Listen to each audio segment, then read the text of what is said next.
Look at the year. Huh? You see that? Breakbeat. This is when I discovered grime.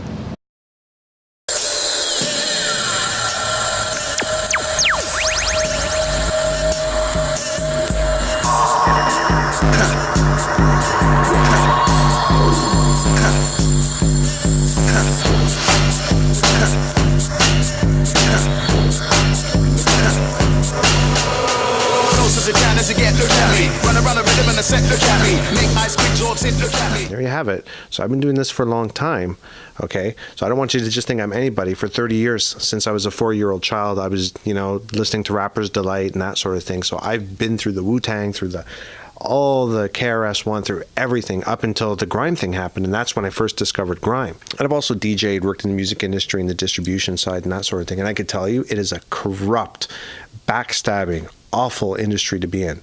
I'm going somewhere with this though, because this all has something to do with Lioness, okay? We have to draw the line in the sand right now about what grime music is, okay? Because there's a lot of people that are still questioning like what exactly it is. This is the difference between hip-hop and grime music. Hip-hop is rapping or spitting or whatever you want to call it over a slower pace, and grime music is rapping at double time or at a faster pace. So hip-hop is 80, 90 BPM that you're rapping over, and grime is 140 BPM. That's the only difference. Just because it might have began spitting over breakbeat and dubstep and that sort of thing, it doesn't mean that that's what it has to be grime. There's one thing that's always stayed the same, and it's fast rapping. Early on in the grime days, because it was like that, what happened is that the people that got the most attentions were the ones that spit the fastest, that were the most crazy, the most animated, the most Crazy Titch and Dizzy Rascal and Wiley and all those guys, right? So it was just about that energy, which is nothing wrong with that. That's still good. I'm not saying there's anything wrong with that, okay? No hate, But what's happening, though, is that since there's so many new players, there's people like Lioness that are coming up. There's people that are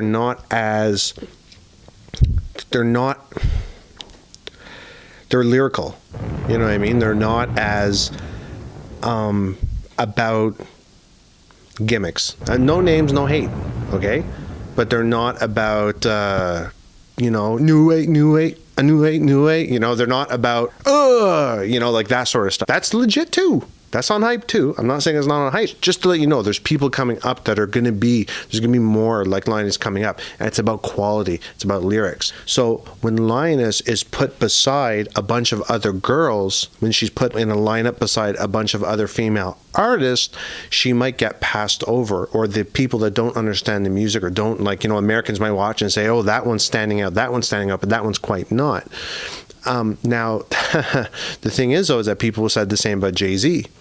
Okay, so you can't base everything. Grime is not about yelling and screaming and shouting anymore. It used to be like that because there were so few artists in order, and when you were on hype in those days, it's because you can go fast and yell and scream. It's getting to a point now where you're going to see more of a focus on the lyrics. Listen to enough of the female artists in the UK right now. What I'm going to do is I'm going to officially announce right now that Lioness is the best lyricist in the UK. That's it. That's it. I don't care what anybody says. Okay? Lioness is the best. It doesn't mean that she has the most flashiest punchline, or it doesn't mean she has the most catchphrase, the most cool catchphrase gimmick or anything like that. It's not about gimmicks. I'm talking about full length track lyrics, consistency. She is the best lyricist in the UK. Sorry. I know, don't hate on me, please, okay? That's what I'm going to announce right now. In her male vocal match, I personally feel is trim. I pay for a track with her, and I would like to see 10 minutes of them just going back and forth on the track. Lioness is somebody who's got bars for days. Her bars they're always quality. Like, she is somebody who's it's like Jay-Z. It's like on that level. They're always good. She can just, talk shit. She can just spit, do whatever, or she can write a real song about a subject. She can do it. Like, if I had to pick one person to record with, and I could only pick one person for the rest of my life, and I could sit there as a female artist in the UK, and I could just pick somebody, I'd pick her. Okay, she has a positive attitude. She has bars for days.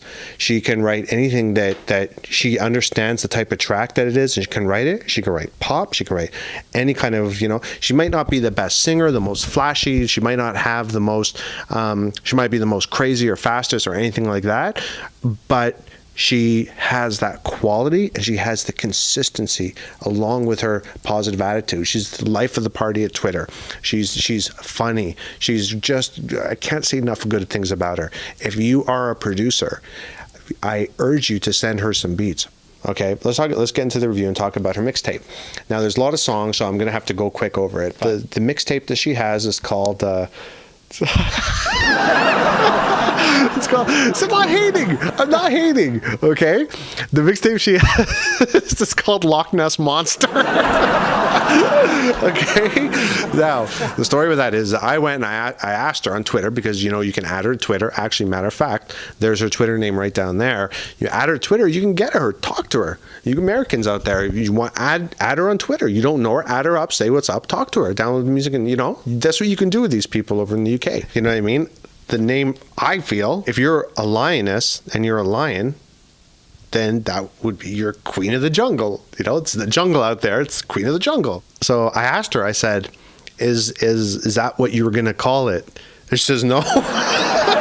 And then I said, she goes, but everyone said I should have called it that, though. And I'm like, yeah, that's what, obviously it should have been called Queen of the Jungle. It's her debut, mixtape, right? Queen of the Jungle, right? But anyway, so she didn't call it. I mean, it's not a bad name, but like, if you're a lion, why would you call yourself a Loch Ness Monster? But it's funny, though. It's like, what I mean? It's Lioness. It's funny. And you know what the worst part of the album is? The worst part of the album is that damn SK Vibe Maker DJ guy. And this DJ was the worst DJ I've ever heard on any mixtape. And I've probably listened to thousands of mixtapes. Thousands. I download them almost every day, okay, and go through them. This is the worst DJ I ever heard. He starts out and he's like, this isn't any kind of good for a girl sort of stuff. This is good for a human being. And I'm just like, what the hell is that? And then after that, like, he does stuff like, he says, okay, now let's switch up the BPMs. Now, you know what I mean? He does that sort of stuff. Now let's go here and there. It's just like, it's really bad, really not on hype. I mean, he sounds like a nice guy, actually, but it's not hating him or anything like that. But oh my God, if he's watching this, he needs to step his game up. He shouldn't be doing that. You know what I mean? Like, okay. And then she'll say like, make sure you cop it. And then he's like, they already copped it. And actually it's kind of funny, It's just like, I don't know. It kind of adds to the whole, like, I don't know what it is. You get used to it after a while, but it's just so bad, Anyways, what happened? So the first one's the intro, and I personally think that, personal songs like that, where she talks a tale about herself, I think that should go last on the track. That's, in my opinion, it should just go last. The first should be more marketing, because you don't know who's listening to it, right? So the first should be more marketing, more of some strong material, more to set the tone. I don't think the personal track, I give personal a 6 out of 10, and I think that should have been last, my criticism. So then there's a track 1, 2, 3. I mean, it has really good spinning as always, really good. The track 1, 2, 3, really good vocals, really, she's so good with her vocals and reliable. This is for, okay, let me play. Let me show you. For all the American people who don't know who she is, let me just show you, she could take any simple beat and make it on hype. And the vocal mix on this was really good. Let me show you. Let's listen. Got the audio hooked up, so let me show you. Let's listen to 1, 2, 3, and you'll see what I'm talking about. Like, this is the good kind of quality. There's a couple MCs where they don't belong, but I'll fall off soon and I won't be wrong. A few producers that are moving long, but I guarantee in due time they'll be on some. Got a couple tunes that I want you on, but I won't be around when you want me, son. I'll fly the level I won't be on. Won't be long till I shine so bright that I might make everybody else look undershone. I don't care about the things that they've undergone.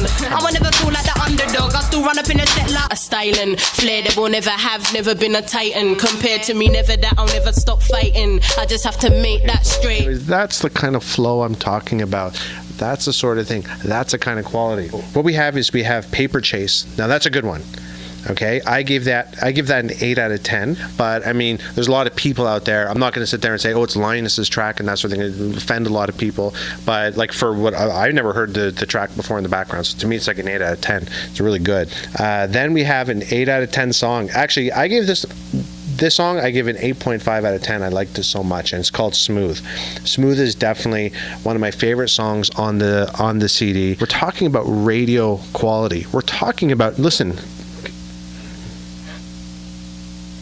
Shouts to Merkston, you're large for this. Yeah, big ups to Merkston. Let's smooth this one out. See, there he is again. Get to know yourself. Out here. I'm SMLLTH, again SMLLTH. When I step in the dance, you should see their face. Can't believe that it's me when I walk past. Hello, a little swing of my hips, walk past. Yo. Time keeps on flashing by. I know what it takes to notice that. Now, the production's not good, but I mean, the songwriting is really good on this. This is good stuff. I want to sing along. I like it. I actually sit and listen to that. That's very good. Okay, that is not, yes, the production's off, yes, it's a mixtape, but imagine, like, from a song structure standpoint, from a songwriting standpoint that a lot of people probably don't care about or understand, that's really good. And there's another 8 out of 10 song once again, and it's something that this song, I'm very surprised. Okay, I download a lot of music. I don't get too many, like, multiple 8 out of 10s and that sort of thing, right? Which is called Made Me Cry.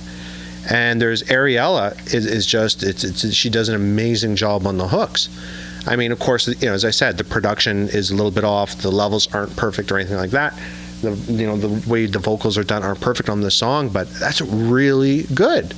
Like if this was somebody, like if this was Sierra or someone else or one of these other artists, like that's a really good song. I actually sit around in the kitchen and stuff and start to sing, "Made me cry, made me cry." Like I love this song. Okay, so that's an 8 out of 10. That's really good. Like it's surprisingly good. Like seriously, it's at the point where it's like, you actually did that? That's how good it is. It's that good. Okay, that made me cry. The thing with the production on that one is the hooks were really good, but the drums on that, like, what were they thinking? Like, what was he thinking? Like that for that sort of song? I wish I could remix that song. If I could remix that song, it would be really good. I remember I was shopping at Walmart for Christmas, and I heard this song through my iPhone, and I laughed out loud. I was like, I found it funny. It just tickled my funny bone. So anyway, here's the song. Here's the next song here, the opening of it. Listen. Hello. Ness. Yes. You missed her, is it, man? Yeah. Who you talking to like that? You. Listen, I'm going radio, man. The first thing he said was, "Are you gonna wait for me?" I don't know if she was trying to be funny or whatever, but I really found it funny. And I don't know. I just personally don't like it, but a lot of people would consider it an 8 out of 10. I consider it less. I don't know, but it's a very good song though. But anyways, then there's another song which I really like, and that's an 8 out of 10 again. Another 8 out of 10, and that's Good for a Girl. But the thing is, as I said, it's a gray line when you kind of copy off other songs, but I mean, if you change it around enough. Now, here's my favorite track, and this one I gave a 9 out of 10. A 9 out of 10. Would you believe that? You don't think this is 9 out of 10? Let me show you.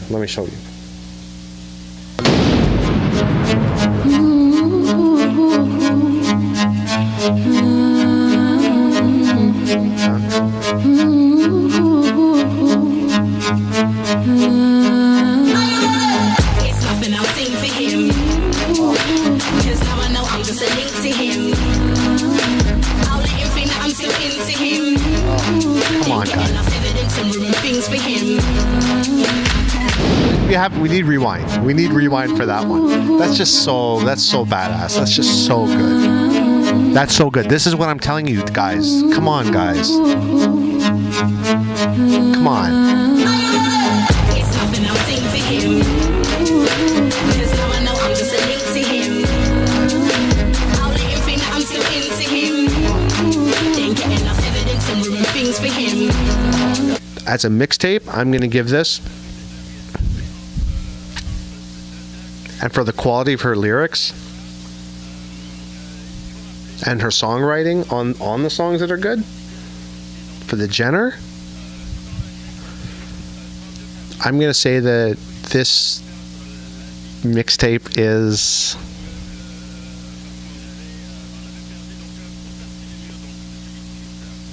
It's a 9 out of 10. It's a 9 out of 10.